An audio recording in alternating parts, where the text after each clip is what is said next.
traffic ngayon sa expressway. Going to Manila. So, importante dyan, ma'am, itong gulong. Titignan mo, kailangan nakikita mo siya habang pag running tayo. Pag once na-stop na, so pwedeng nawawala siya hanggang sa makadikit ka. Pero pag tumatakbo na, kailangan mag-agwat ka na sa kanya. Kasi importante na nakikita natin yung ating mga lane na yan. Dalawang lane na yan, both side. Dapat hindi mo sasagasaan yun. Kaliwat kanan. Yung traffic. Ganun lang mag-drive sa dito sa expressway na traffic. Traffic na yun Ano pa ngayon, sir? Ay, Friday pala ngayon, sir. Kaya ma-traffic. Diba? Pag Friday talaga. Alam ko pag Friday, doon na traffic pa pauwi pauwi. Parang ngayon pa Maynila. Parang baliktad Okay. So, obserbahan mo itong galaw ng mga Okay. Yung nasa unahan mo, nasa kanan, nasa kaliwa. So, obserbahan mo yung galaw niya. Yan.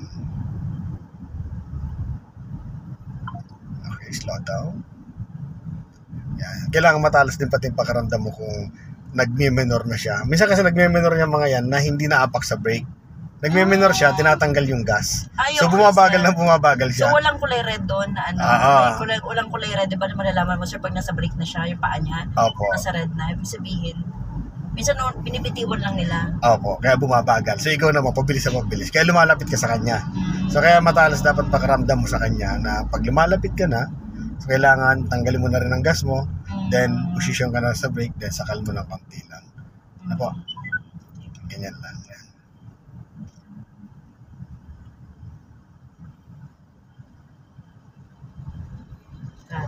Yan. Itong mga nasa gilid mo, so yung attention, di mo kailangan makuha yan. Dito ka lang. Sa harap. Dapat di makuha yung attention mo niya. Slow down.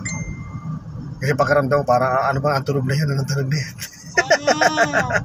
Nasa likod ka. Gusto ko siyang umalis dyan. Umalis ka dyan. So kaya kailangan, dito ka lang. Kung mag-focus ka lang. Huwag mong pakialaman yung galaw niya. Nararamdaman mo din. Nakaka-distract yung ano niya. Labanan mo yung distraction na yan. Labanan mo. Basta focus ka lang sa lane mo talaga. Tapos yung galaw na nasa unahan, nasa tagiliran mo, yan, yung ganun.